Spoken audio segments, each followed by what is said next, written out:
আছি প্রভুর আদেশরা এখন প্রভু অন্তর্মহলে বিশ্রাম করছে। এই প্রভুর আদেশরা আমরা কাউকে এই বৈকুণ্ঠে প্রবেশ করতে পারি না। আমরা এই প্রভুর আদেশরা কাউকে বৈকুণ্ঠে প্রবেশ করতে দেব না। তাই তবে সেদিন তার রক্ষিত নিয়োগ করলো। এদিকে এই ব্রহ্মার 4 মানব পুত্র, এদিকে ব্রহ্মার 4 মানব পুত্র সনৎ, সদানন্দ, সনাতন এবং সনত কুমার তারা বৈকুণ্ঠ ধামে নারায়ণ দর্শন করার জন্য আগমন করছে।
নেই, কোনো মায়া নেই।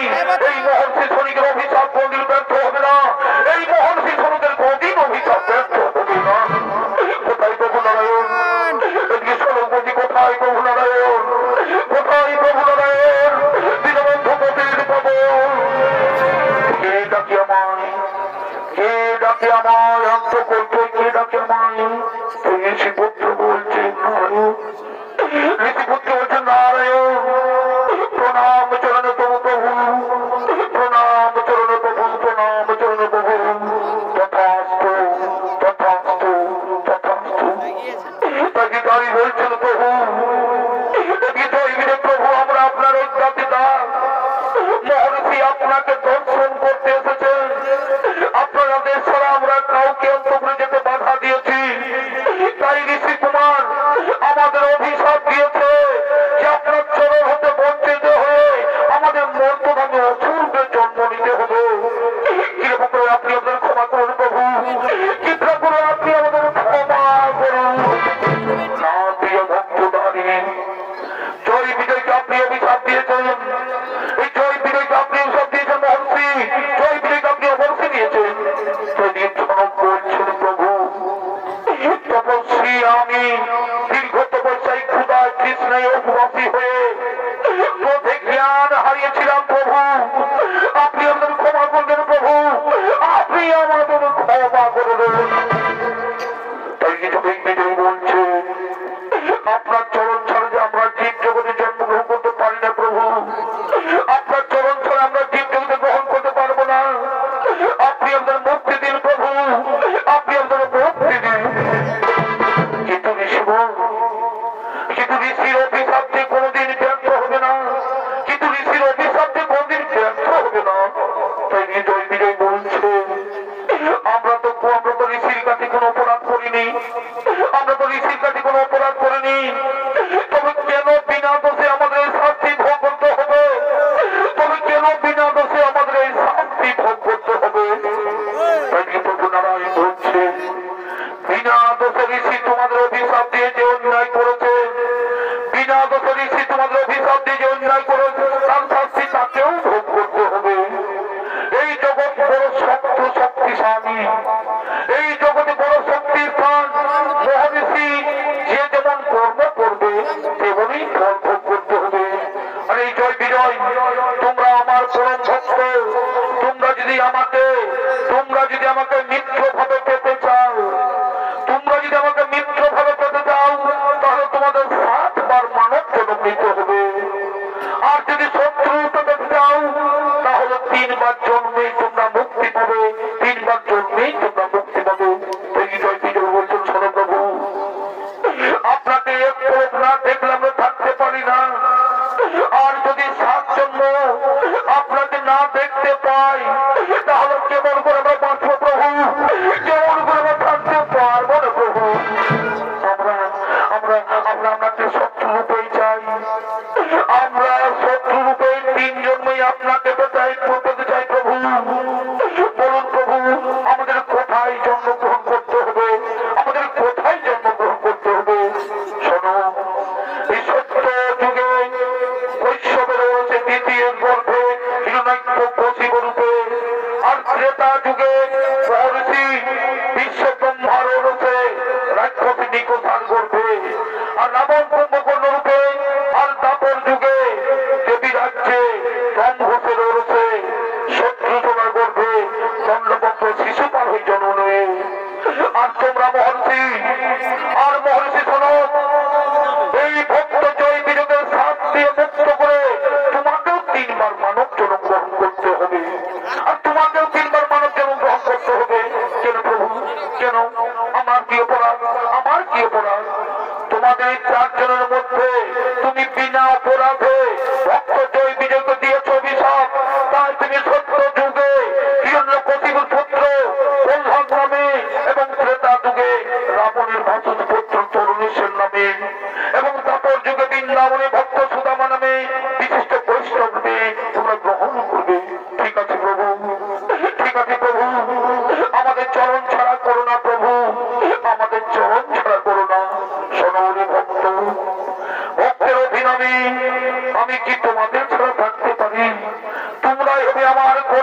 কর্মকাণ্ডের নায়ক, তোমরা হবে আমার কর্মকাণ্ডের নায়ক। তোমাদের সব থেকে শিক্ষিত হবে এই নবযুবক সূচনা।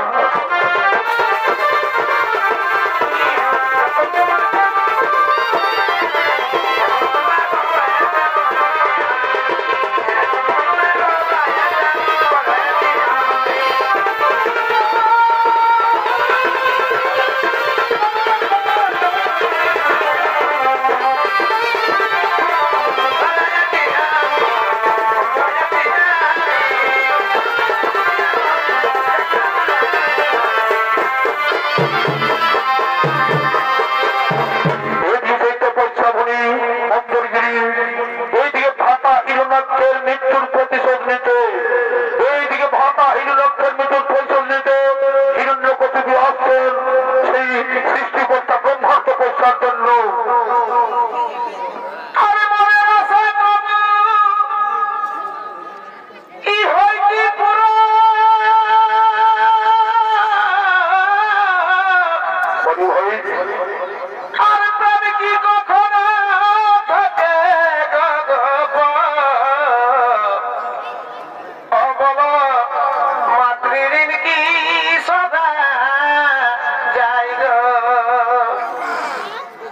সমুদ্রের বাড়ি ওই আমি কলসিতে ভরি, সমুদ্রের বাড়ি ওই আমি কলসিতে ভরি। অবলা সে কবু কিছু খাই গো, বলা সে কবু কিছু খাই গো, তোমার কি ভুলা যায় গো, অখনি তোমার কি ভুলা যায়।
আমাকে সৃষ্টিকর্তা ব্রহ্মদেবকে তপস্যায় সংযুক্ত করে আমায় অমরত্বকে লাভ করে তারপর ইন্দ্র থেকে শুরু করে বৈকুণ্ঠ পর্যন্ত রাখিব আমার দখলে।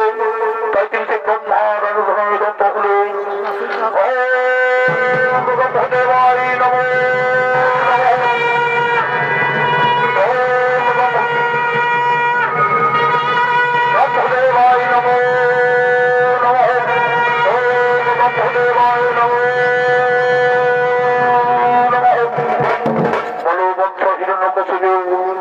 তুমি চোখ খুলে দেখো, তবু সন্নিধানে উপস্থিত আমি। বলো বৎস, কি মনোবাসনা তোমার? আমার প্রণাম গ্রহণ করুন ব্রহ্মদেব, আমার প্রণাম গ্রহণ করুন। আমার ডাকে যদি সবাই তাকে প্রসন্ন, তবে অমরত্ব বর প্রদান করুন, আমাকে অমরত্ব বর প্রদান করুন। আমি কি রূপে তোমায় অমরত্ব বর করবে প্রদান? আমি তো নিজেই অমর নয়, আমি তো নিজেই অমর নয়। আমার একদিন হইবে মরণ, তবে সময়ের ব্যবধানে এই চারি যুগ হই আমার একদিন, 365 দিন হয় আমার এক বছর। এই রূপে 100 বর্ষ হই পরমায়ু আমার। তাই আমার অমরত্ব বর ছাড়া চাই প্রভু, অমরত্ব বর ছাড়া যা চাইবে আমি তাই তোমার করে প্রদান। অমরত্ব বর ছাড়া যা চাইবে তাই তোমাকে বলবো প্রদান। তাহলে শোনো প্রভু, তাহলে শোনো প্রভু, আমাকে এই বর প্রদান করুন যে আমার সৃষ্টির কোন প্রাণীর হাতে, যে তোমার সৃষ্টির কোন প্রাণীর হাতে হয় না মরণ। আরো বলি শোনো, দিবা এবং রাত্রিকালে এবং গৃহ মধ্যে বাইরে এবং আকাশ ভূতল এবং কোন অস্ত্র শস্ত্রে যেন আমার না হয় মরণ। তথাস্তু। ভক্তের অধীনে আমি তোমায় আশা করিলাম পূরণ, ভক্তের অধীনে আমি তোমার আশা করিলাম পূরণ। তথাস্তু, তথাস্তু, তথাস্তু, তথাস্তু।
অমরাবতীতে সমস্ত দেবতাগণ তারা আগমন করছে।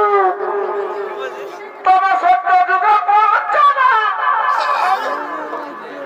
করে করেছিল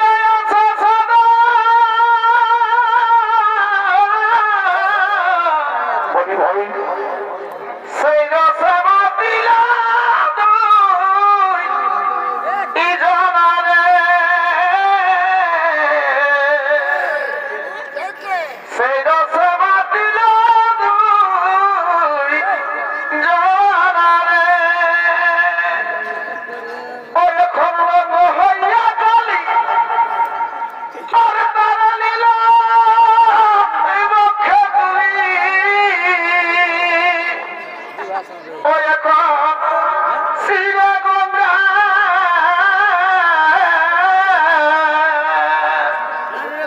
ওই শিরা গঙ্গা করিল বারণা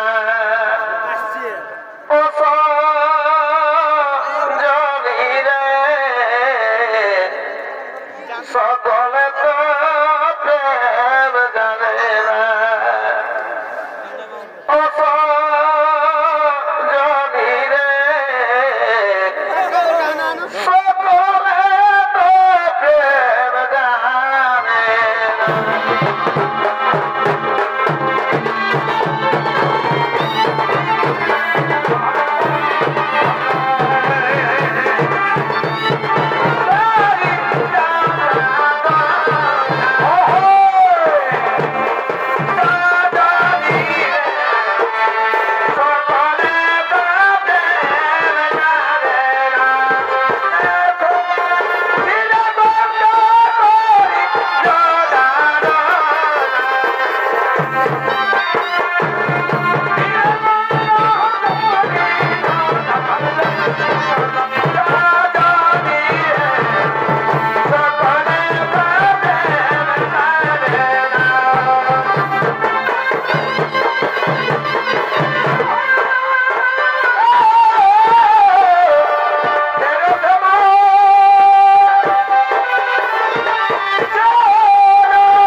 Thank you.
নারায়ণ এই অসুর হিরণ্যকশিপুর হাত থেকে রক্ষা করো প্রভু, এই হিরণ্যকশিপুর অসুরের হাত থেকে রক্ষা করো প্রভু, না হলে তোমার সৃষ্টি এইবার হইবে নিধন।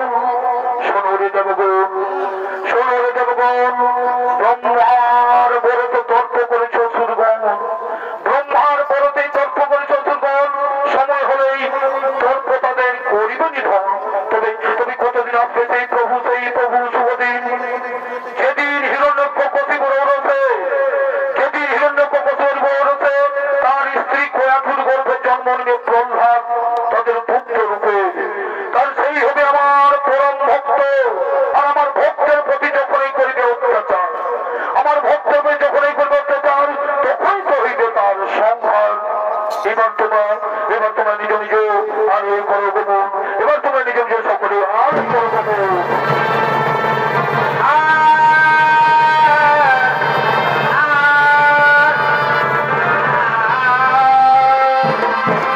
এদিকে সম্ভাসুরের কন্যা কয়াঠু তাকে বিবাহ করে হিরণ্যকশিপু, এবং সেই হিরণ্যকশিপুর সেই কয়াঠুর গর্ভে একে একে 4টি পুত্র সন্তান জন্ম নেয়।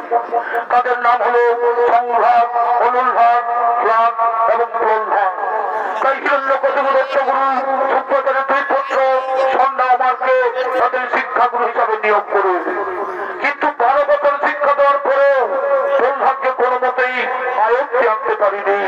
সে শুধু হিরণ্যকশিপুর চিরশত্রু নারায়ণের গুণগান করতে থাকে। তাই তাকে 12 বছর পর হিরণ্যকশিপুর বাড়িতে পৌঁছে দেয়, এবং হিরণ্যকশিপুর চিরশত্রুর নাম শুনে ক্রোধে জর্জরিত হয়ে হিরণ্যকশিপুর নিজের রাজভবনে আগমন করছে।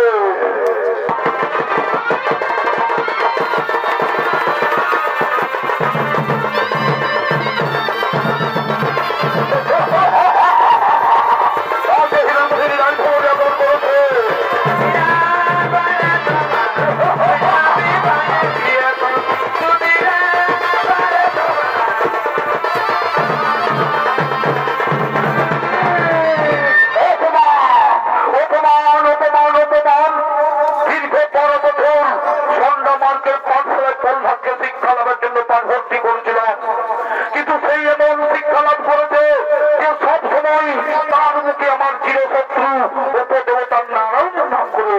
আমি জানতে চাই এই যজ্ঞপুরীতে কেমন করে ভিন্ন দেবতার নারায়ণের নাম প্রহ্লাদের কর্ণে প্রবেশ করলো। কোথায় পিতৃদহী প্রহ্লাদকে টানতে টানতে নিয়েছো, পিতৃদহী প্রহ্লাদকে টানতে নিয়েছো। আমার এই রাজসভায় পিতা হয়ে আমি তাকে উচিত শিক্ষা দেবো, পিতা হয়ে তাকে আমি উচিত শিক্ষা দেবো।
ভগবান শব্দের এই 2 ব্যাখ্যা, ভগবান শব্দের এই উপযুক্ত 2 ব্যাখ্যা। কে সেই ভগবান? অশ্চর্য, ধর্ম, যশ, শ্রী, জ্ঞান, বৈরাগ্য, এই 6টি একতির নাম হলেই ভগ। এই অশ্চর্য থেকে সম্ভব, ধর্ম থেকে ক্লেশ, যশ থেকে গৌরব, এবং শ্রী থেকে শক্তি, এবং জ্ঞান থেকে বিবেক, এবং বৈরাগ্য থেকে অনাসক্তি গ্রহণ করে যিনি এই সর্বভোগে বিরামান করে তিনি হচ্ছেন ভগবান, যার কৃপাতে আমরা চন্দ্র সূর্য উঠে বাতাস বন্দনা পায়। নদী জল ফুল ফল ফুলের স্বরূপ পাকের কাপড়ি সকলই তো তারই সৃষ্টি। মিথ্যা কথা, মিথ্যা কথা, মিথ্যা কথা। সর্বত সৃষ্টি এখন আমার, সর্বত সৃষ্টি আমার পায়ের তলায়। সর্বজয়ী আমি, আমি এই ভগবান, আমি এই ভগবান। আমার নাম জপ করো তুমি, আমার নাম জপ করো। না পিতা, বাইরে তুমি সর্বজয়ী হলো, বাইরে তুমি সর্বজয়ী হয়ে এলো, ভিতরে তুমি জয়ী হতে পারো না পিতা, ভিতরে তুমি জয়ী হতে পারো না। ভিতরে শত্রু তোমায় পরাজিত করে রেখেছে। কে সেই ভিতরে শত্রু? কে সেই ভিতরে শত্রু? কাম, ক্রোধ, লোভ, মোহ, এই চারজন তোমাকে পরাজিত করে রেখেছে। আর আমি এই চারজনকে পরাজিত আমি করে রেখেছি। তাই এই ব্রহ্মজ্ঞান শিক্ষা গ্রহণ করো, এই ব্রহ্মজ্ঞান শিক্ষা গ্রহণ করো। অপমান, অপমান, অপমান, অপমান, কি দারুণ অপমান,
আমার প্রভু নারায়ণ আমাকে নিশ্চয়ই রক্ষা করবে, আমার প্রভু নারায়ণ আমাকে নিশ্চয়ই রক্ষা করবে।